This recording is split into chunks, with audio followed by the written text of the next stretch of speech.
Kristo Yezu nakuzwe, katuganire ku nsanganyamatsiko ivuga ngo kubaka neza urugo.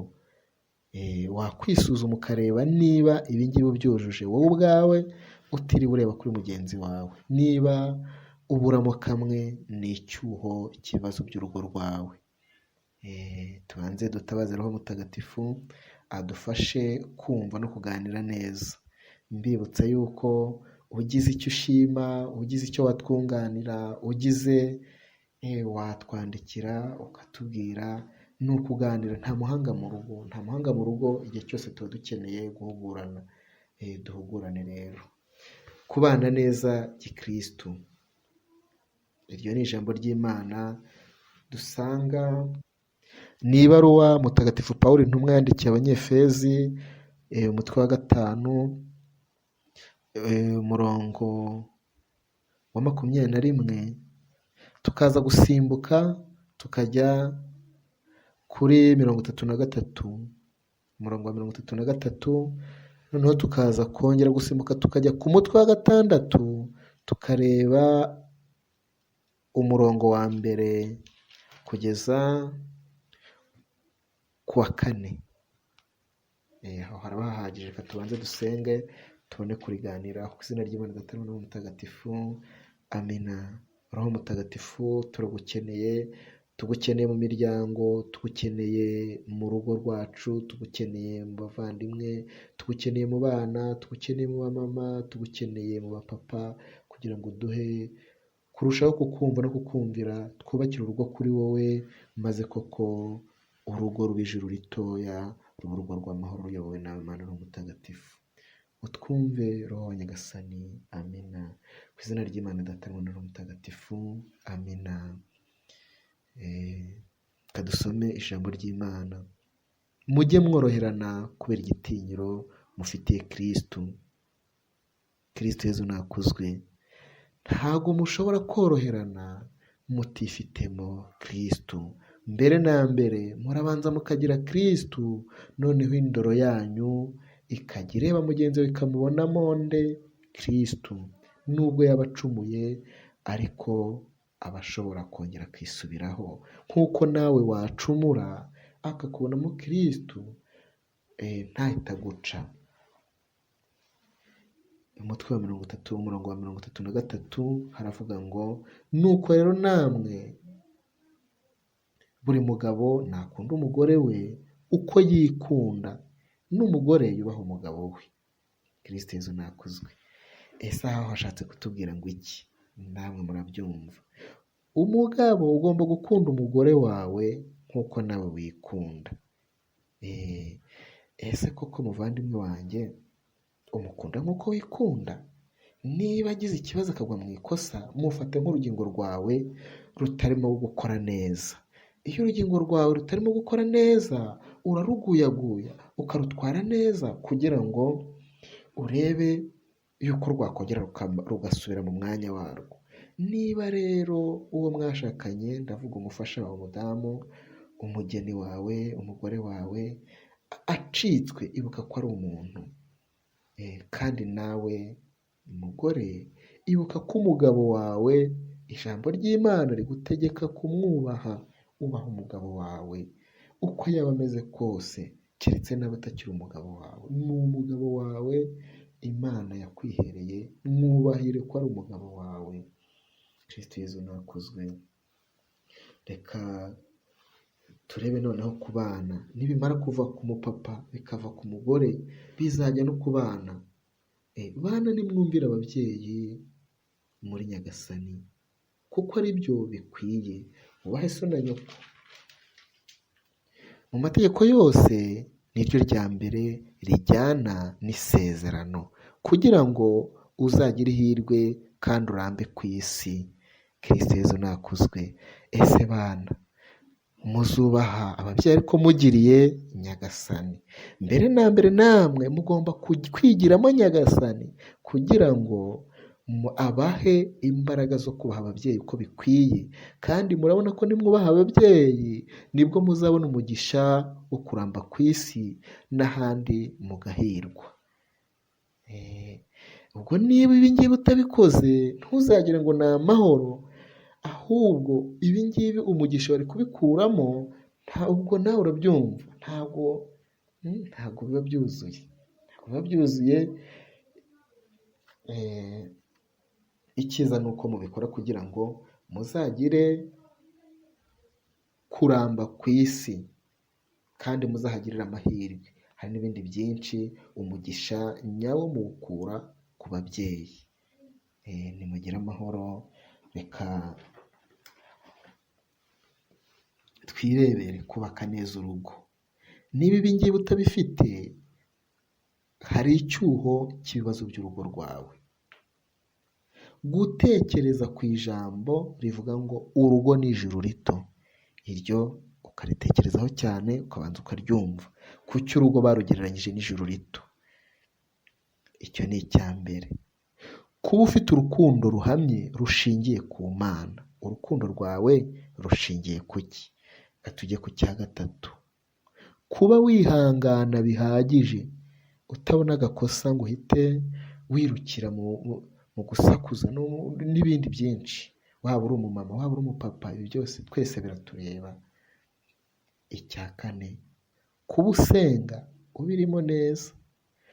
Impamvu ugomba kuba usenga ni uko ingabire zubaka urugo zituruka ku Mana. Kristo Yesu akuzwe. Icya gatanu, kuba witeguye kubabarira buri munsi. Kubera ko umuntu akora ibyiza ariko ntabwo hashobora kuburamo na gato kitambikamo. Kumenya ko uwo mwashakanye ari umuntu, ni umuntu, ntabwo ari Imana. Azajya acikwa nyine, duto turamucika, nubwo atari ngombwa ko tumucika, ariko hari utwo akora nawe atabishaka. Ni umuntu nyine, nawe ugomba kubimenya kugira ngo ujye ubasha kwihangana. Kuba ugira ibanga ry'uwo mwashakanye, iki kintu kirakomeye. Uwo mwashakanye ni uwo kubahwa. Cyane cyane ugomba kutavuga ibye, byaba bibi cyangwa byiza, cyane cyane hahandi mu ibanga nyine ry'abashakanye. Ibibera mu buriri nta muntu ujya abivuga, byaba bibi cyangwa byiza. Iyo bibaye ari bibi, wenda nahasobanuraho gatoya. Iyo ari bibi bituma abantu bamufotorera mu ndorerwamo y'ikibi. Iyo ari byiza bituma abantu bamugirira umutezero mbi z'uko abantu birirwa bamushakisha ukuntu bidakwiye, amuteza abantu. Icyiza ni uko wamugirira ibanga, imyitwarire ye ntuyishyire hanze. Ni wowe. Iyo mwashakanye ababaye, nawe uba ubabaye, nubwo utahita ubibona, ariko nuko uba utarimo kubireba neza. Twagiye kumenya gusaba imbabazi igihe waguweho n'ikosa, igihe wakosheje. Twagiye ku kindi, kuba uzi kubaha uwo mwashakanye. Niba utazi kumwubaha, nawe ubwo ntabwo uba wiyubashye. Uwo mwashakanye muri umubiri umwe. Guhora wishakamo ikosa kandi igihe cy'ibibazo by'urugo, aho gushaka ko bazakubanza kugusaba imbabazi, banza wowe ubwawe. Haranira kubanza gusaba imbabazi mu gihe mwaguweho n'amakosa, mu gihe wowe wabonye ufite ikosa. Kumenya amakosa yawe ni ubutwari.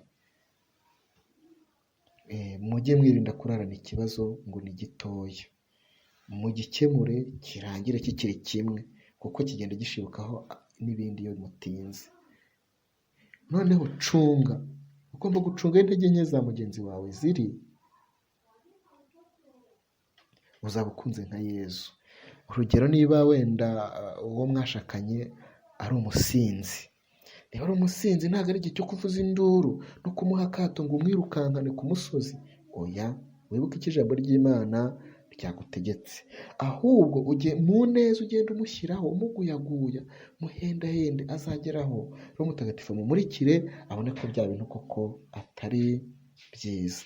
Urugero, niba mwashakanye uri umusambanyi, hora umwegera, umuhendahenda, ushaka ukuntu waziba cya cyuho. Hahandi agira intege nke niho ugomba kwibanda, kugira ngo hajye hagenda abasha kubona, abasha gutuma amaso ye areba. Mbese uhora uhasana, uhora uhafashe, ukore akazi kajyanye n'iby'urugo, ariko uwo mwashakanye nawe arakureba, ubuzima bwe burakureba.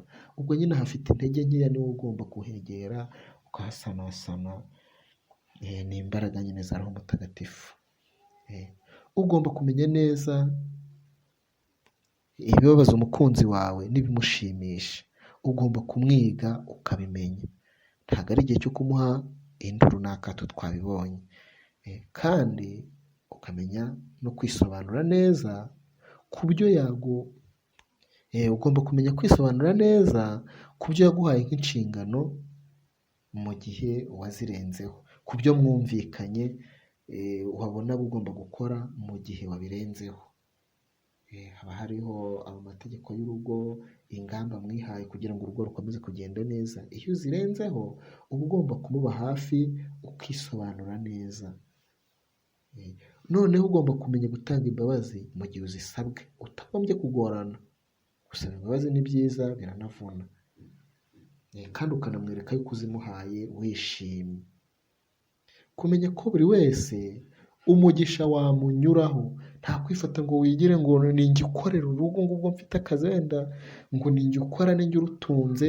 Nawe hari ahandi imigisha yanyura ikinjira mu rugo, kandi wasanga imigisha imunyuraho akabasha no kuguyaguya ibyo ukora akazi ukora kawe, hari ukuntu akaguyaguya, Imana imunyuzaho umugisha, nawe yajya gukora amafaranga yakinjira, cyangwa n'izindi nzira umugisha wamucaho, urugo rugatera imbere ari we unyuzwaho n'umugisha. Wowe ufite akazi ntabwo ari wowe shingiro ry'ibisubizo by'urugo gusa, nawe byahagarara, nawe inzira zikamucaho.